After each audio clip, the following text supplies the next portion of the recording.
शेवगाव शहरातील शिवाजीनगर भागात चालणाऱ्या विविध कुंटणखान्यावर छापा टाकून 3 महिलांसह 7 जणांवर पिटा अंतर्गत गुन्हा दाखल केला आहे। या छाप्यात 6 आरोपींना ताब्यात घेतलं असून 15 पीडित महिलांना न्यायालयासमोर हजर केलं जाणार आहे। या भागात चालणाऱ्या वेश्या व्यवसायाबाबत पुणे येथील एका सेवाभावी संस्थेने माहिती दिली होती।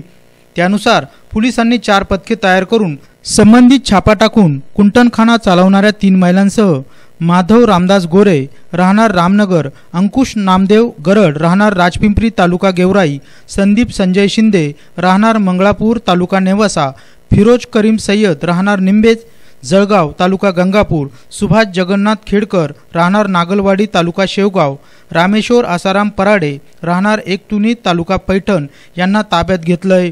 या सर्वांविरुद्ध पिटा अंतर्गत गुन्हा दाखल करून कारवाई केली। ही कारवाई पोलीस उपअधीक्षक अभिजित शिवतरे यांच्या मार्गदर्शनाखाली पोलीस अधीक्षक सोनाली कदम, तानाजी बर्डे, पोलीस निरीक्षक सुरेश सपकाळे, सहाय्यक निरीक्षक नितीन मगर यांच्या पथकाने केली। प्रतिनिधी रवी उगलमुगले, माय न्यूज शेवगाव।